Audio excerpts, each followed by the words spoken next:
Siempre me he considerado una persona de fe.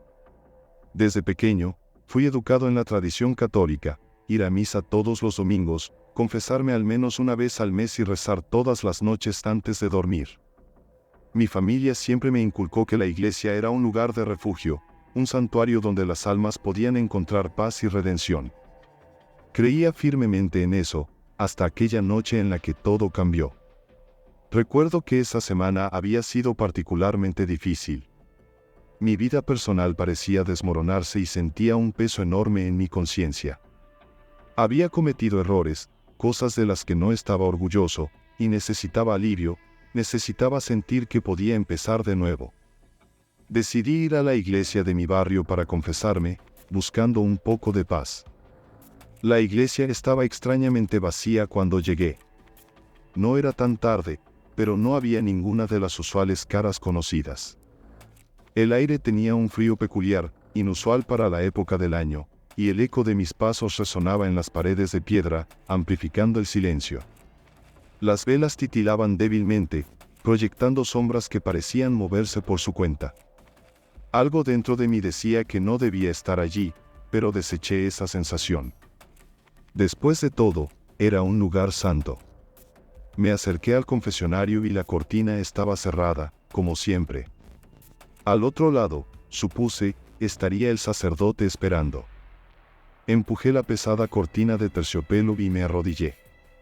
El aroma familiar a incienso llenó mis pulmones, y sentí una ligera tranquilidad.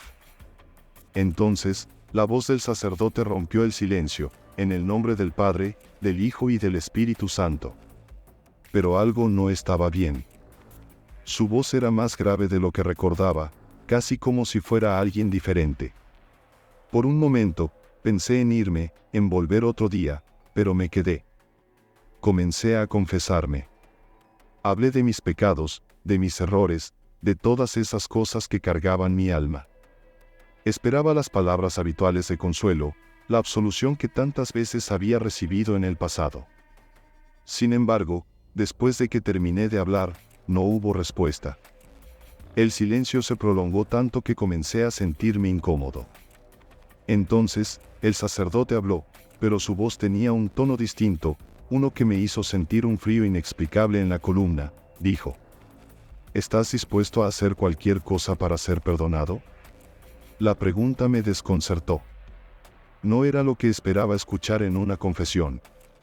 No era lo que un sacerdote debería decir. Aún así, respondí que sí, que haría lo necesario para expiar mis pecados. Después de todo, eso era lo que buscaba, redención. Entonces escuché una risa. No era una risa normal, era seca, hueca, y parecía reverberar en las paredes del confesionario. Me puse tenso. Antes de que pudiera procesar lo que estaba sucediendo, la voz habló de nuevo, pero esta vez no sonaba humana. Era como si varias voces estuvieran hablando al mismo tiempo, susurros mezclados con gruñidos. Para ser completamente perdonado, debes hacer un intercambio. Un nudo se me formó en la garganta. No entendía a qué se refería. Mi mente luchaba por encontrar una explicación lógica, pero todo en ese momento se sentía fuera de lugar, como si estuviera en una realidad alterna. ¿Qué intercambio?, logré preguntar, aunque mi voz sonaba temblorosa. Tu alma, respondió la voz. Dame tu alma, y tus pecados serán borrados. El terror se apoderó de mí y aunque intenté moverme, pero mis piernas parecían estar pegadas al suelo. No podía hablar, no podía gritar. Estaba atrapado. Sentía como si una fuerza invisible me estuviera aprisionando. Quise huir, pero era como si mi cuerpo ya no respondiera a mis órdenes. Solo podía escuchar esa voz oscura que repetía que mi alma le pertenecía ahora, que el intercambio estaba hecho. Entonces, sentí algo frío tocar mi hombro.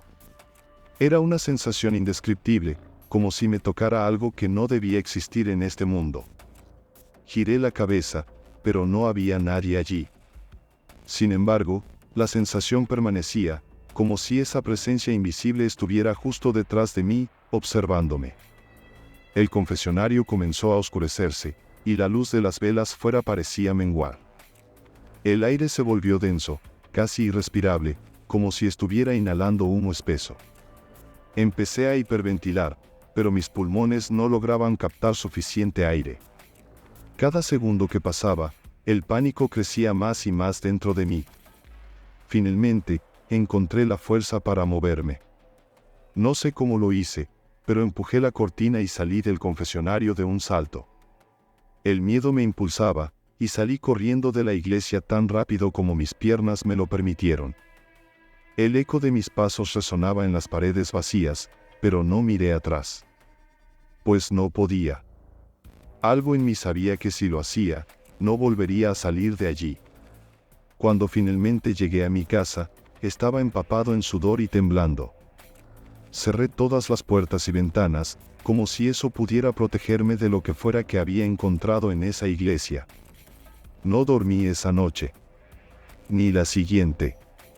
Cada vez que cerraba los ojos, escuchaba esa risa hueca, esa voz inhumana que me decía que mi alma ya no me pertenecía.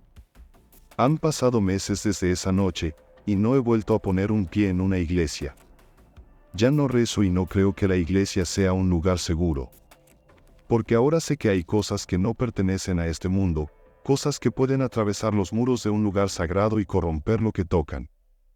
Y cada noche, cuando el mundo se sumerge en la oscuridad, escucho esa risa, ese eco distante que me recuerda que el intercambio aún no ha terminado.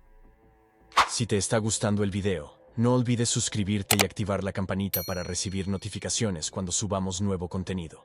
Soy policía, y durante años, he visto más de lo que cualquiera debería ver.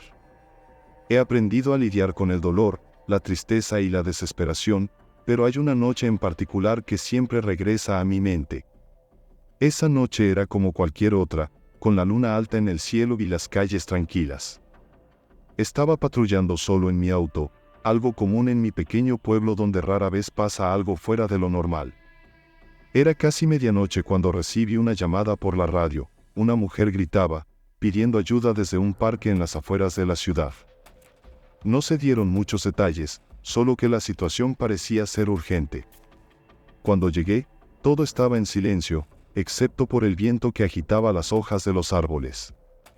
Me bajé del auto y comencé a buscar, iluminando mi camino con la linterna. Fue entonces cuando la vi. Estaba de pie, descalza, con el cabello enmarañado cubriéndole el rostro. Llevaba un vestido blanco, manchado de algo oscuro que no podía distinguir bien en la oscuridad. Al acercarme, noté que estaba temblando, y sus manos, apretadas en puños, tenían cortes profundos. Era evidente que estaba herida. Con voz suave, intenté tranquilizarla, pero ella no respondía. Solo murmuraba algo, como una especie de cántico o rezo. La situación era extraña, pero lo que me inquietó fue su mirada cuando levantó la cabeza. Sus ojos estaban vacíos, como si el alma le hubiera sido arrancada. Sentí un escalofrío recorrerme. Intenté acercarme más, pero en un abrir y cerrar de ojos, ella dejó de murmurar y se lanzó hacia mí con una fuerza descomunal. Apenas tuve tiempo de reaccionar. Logré esquivarla y agarrarla por los brazos, intentando inmovilizarla, pero era increíblemente fuerte, más de lo que una persona común podría ser. Gritaba, un sonido gutural que no parecía humano, y luchaba con una furia que me dejó atónito. Nunca había visto a alguien con tanta rabia, con tanto poder. No importaba cuánto intentaba calmarla o detenerla, era como si estuviera poseída por algo más grande, algo que no pertenecía a este mundo. Con gran esfuerzo, logré sujetarla y esposarla, pero incluso entonces seguía forcejeando, y sus gritos resonando en la noche vacía. Estaba sudando, y mi corazón latía a 1000 por hora. Llamé a una ambulancia, pero sabía que algo mucho más profundo, algo que no podía ser explicado por una simple llamada de emergencia, estaba ocurriendo aquí. Sus palabras comenzaron a tomar forma mientras seguía repitiéndolas. Él viene por mí. Esas palabras se me quedaron grabadas. ¿A quién se refería? No tenía sentido. Pero el miedo en su voz, la desesperación, era algo que no podía ignorar.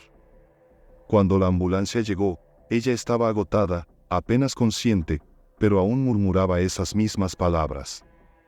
La llevaron al hospital, y yo quedé allí, intentando entender lo que había pasado. Esa noche no dormí. No podía dejar de pensar en esos ojos vacíos, en la fuerza inhumana con la que había luchado, y en esas palabras, tan llenas de terror. Algo dentro de mí me decía que había más en esta historia, algo oscuro y terrible que no podía ver, pero que estaba allí, acechando en las sombras. Durante las siguientes semanas, intenté averiguar más sobre ella. Nadie sabía quién era ni de dónde venía. Su estado mental era delicado, y los médicos no podían sacar mucho de ella. La única información que obtuvieron fue que había estado involucrada en algo extraño, algo que había cambiado su vida para siempre. Pero cada vez que intentaban profundizar, ella volvía a esas mismas palabras: él viene por mí. Con el tiempo, el caso fue cerrado, catalogado como un simple episodio de psicosis. Pero yo sabía que había algo más, algo que los informes oficiales no capturaron. Algo que aún me atormenta en las noches cuando cierro los ojos y vuelvo a ver esos ojos vacíos. Siempre fui un niño normal, o al menos eso pensaba. Crecí en un hogar amoroso, con padres que me cuidaban y una hermana mayor que me protegía de todo. Pero había algo en mí que me hacía diferente, algo que no comprendía. A medida que fui creciendo, empecé a notar que mis sueños no eran como los de los demás. Todo comenzó cuando tenía alrededor de 8 años. Solía soñar con personas que nunca había visto antes. Al principio, no le di importancia. Eran solo sueños, ¿verdad? Pero luego esos sueños comenzaron a volverse más reales. Podía sentir el viento en mi cara, el frío en mi piel, incluso los olores. Era como si estuviera viviendo esas experiencias en lugar de simplemente soñarlas. Un día, tuve un sueño especialmente inquietante. Soñé con un hombre mayor, con cabello canoso y una mirada triste. Estaba sentado en una habitación pequeña, oscura, con paredes grises y una única ventana que dejaba entrar una tenue luz. Él no habló, pero podía sentir su tristeza, su desesperación. Desperté en medio de la noche, con lágrimas en los ojos y una sensación de vacío en el pecho que no podía explicar. Intenté contarle a mi madre sobre el sueño, pero ella solo me abrazó y me dijo que todo estaba bien, que solo era una pesadilla. Pero sabía que no lo era. Sabía que había algo más. Decidí no hablar más del tema, pero los sueños continuaron. Siempre eran personas diferentes, siempre en lugares que no reconocía, pero que sentía extrañamente familiares. Unos años después, todo cambió. Estaba en la escuela secundaria, y las cosas eran más difíciles de manejar. Las pesadillas habían evolucionado. Ya no solo veía a las personas, sino que también experimentaba sus muertes. Sentía el dolor, el miedo, la desesperación, como si estuviera allí con ellos en sus últimos momentos. No podía dormir, tenía miedo de cerrar los ojos. Me estaba volviendo loco. Una noche, tuve un sueño que fue diferente a todos los demás. Soñé con una niña, no mucho mayor que yo, atrapada en una casa en llamas. Podía oler el humo, sentir el calor abrasador y escuchar los gritos desesperados. Intenté ayudarla, intenté correr hacia ella, pero estaba atrapado, inmóvil, como si algo me estuviera reteniendo. La vi consumirse en las llamas, y entonces desperté, empapado en sudor, con un grito atrapado en mi garganta. Esa misma mañana, vi en las noticias que una casa en un pueblo cercano había ardido en la noche. Mostraron una foto de la niña que había muerto en el incendio. Era la misma niña que había visto en mi sueño. Sentí un nudo en el estómago, una mezcla de miedo y culpa. ¿Cómo podía haberlo sabido? Con el tiempo, llegué a entender que mis sueños no eran solo sueños. Eran visiones de personas que habían muerto o que estaban a punto de morir. De alguna manera, estaba conectado con ellos, experimentando sus últimos momentos. No sabía cómo controlarlo, pero empecé a investigar, a buscar respuestas, pero lo que encontré solo me asustó más. Había historias, leyendas sobre personas que tenían el don, o la maldición, de ver las muertes de los demás. Algunos decían que eran ángeles de la muerte, otros que eran almas perdidas atrapadas entre el mundo de los vivos y el de los muertos. No sabía en qué creer, pero sabía que no quería este supuesto don. Quería ser normal, quería que todo esto se detuviera. Una noche, después de un sueño particularmente aterrador, decidí hacer algo al respecto.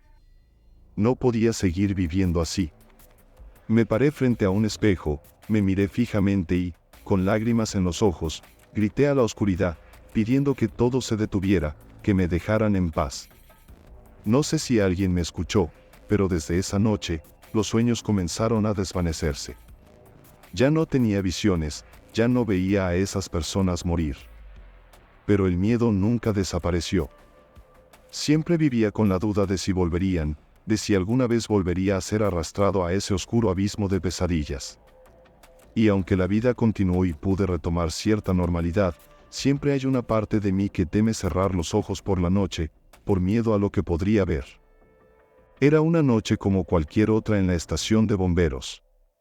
Habíamos tenido un par de salidas menores durante el día, pero nada que realmente nos pusiera a prueba. Estaba casi seguro de que podríamos pasar el resto de la noche tranquilos. Sin embargo, la calma nunca dura en nuestro trabajo, y esta noche no sería la excepción. Apenas me había acomodado en la litera cuando la alarma se activó, rompiendo el silencio de la noche. Salté de la cama y me puse los equipos casi de forma automática, mi cuerpo actuando por costumbre antes de que mi mente pudiera comprender completamente lo que estaba sucediendo. El despachador nos informó de un incendio en un edificio de apartamentos en las afueras de la ciudad. La voz en la radio tenía un tono de urgencia que no era común. El viaje hacia el lugar fue rápido. Las luces de emergencia y las sirenas cortaban la noche, pero mi mente estaba en otro lugar, repasando mentalmente lo que debía hacer al llegar. Los incendios en edificios de apartamentos eran complicados, muchas personas, muchas variables, y siempre un riesgo de colapso. No era raro que las cosas se complicaran. Cuando llegamos, el fuego ya se había apoderado del edificio. Las llamas salían por las ventanas del segundo y tercer piso, y una espesa columna de humo negro se alzaba hacia el cielo. Podía sentir el calor incluso antes de bajar del camión. Inmediatamente comenzamos a desplegar las mangueras y prepararnos para entrar. Podía ver a algunos residentes afuera, observando con terror cómo su hogar se consumía en llamas. Algunos lloraban, otros estaban en estado de shock. Pero lo peor era el caos, gente gritando que aún había personas atrapadas adentro, que necesitaban ayuda. Sabía que no podíamos perder ni un segundo. Con mi equipo, me adentré en el edificio. El calor era insoportable, y la visibilidad era casi nula debido al humo denso. Avanzábamos con cuidado, revisando cada habitación y apartamento en busca de personas atrapadas. Cada segundo contaba, y el fuego no esperaba a nadie. Recuerdo haber pensado en lo fácil que era para el fuego consumir todo lo que encontraba a su paso, dejando solo cenizas en su estela. De repente, escuché un grito. Era agudo y lleno de pánico, proveniente de lo que parecía ser un apartamento más al fondo del pasillo. Mis compañeros y yo corrimos hacia el lugar. La puerta estaba cerrada, pero se podía escuchar el crujir de la madera por el calor. Sin pensarlo dos veces, la rompimos con un hacha, abriéndonos paso al interior. El apartamento estaba lleno de humo, pero pude ver una figura en la esquina, acurrucada en el suelo. Era una mujer, sosteniendo a un niño pequeño en sus brazos. Sus rostros estaban llenos de miedo, y sus ojos reflejaban una desesperación que nunca olvidaré. Nos acercamos y les dimos nuestras máscaras de aire, asegurándonos de que pudieran respirar mientras los sacábamos de allí. El camino de regreso fue un infierno. El fuego estaba extendiéndose rápidamente, y el edificio comenzaba a crujir de manera inquietante, señales de que la estructura no aguantaría mucho más. Mientras cargábamos a la mujer y al niño, podía sentir el peso de la responsabilidad sobre mis hombros. No solo por ellos, sino por todas las vidas que dependían de nosotros esa noche. Logramos salir del edificio justo antes de que el techo comenzara a colapsar. Sentí un alivio momentáneo al ver que la mujer y el niño estaban a salvo, pero sabía que el trabajo no había terminado. Había más personas adentro, y no había tiempo que perder. Regresé al interior con mi equipo, sabiendo que cada segundo era crucial. La situación se volvía más peligrosa con cada minuto que pasaba, pero no podíamos permitirnos detenernos. La adrenalina mantenía mi cuerpo en movimiento, pero en mi mente, sabía que estábamos en el límite. En una de las últimas revisiones, encontramos a un hombre mayor atrapado bajo los escombros. Parecía inconsciente, y su respiración era débil. No había tiempo para delicadezas, lo sacamos como pudimos, luchando contra el calor y el humo. Mientras lo cargábamos hacia la salida, escuché un estruendo ensordecedor. El edificio estaba cediendo. Con un último esfuerzo, logramos salir justo a tiempo. Apenas habíamos cruzado la puerta cuando el edificio colapsó tras nosotros, enviando una nube de polvo y escombros al aire. Todos estábamos jadeando, agotados, pero vivos. Esa noche perdimos el edificio, pero salvamos vidas. Fue una victoria amarga, como suelen serlo en nuestro trabajo.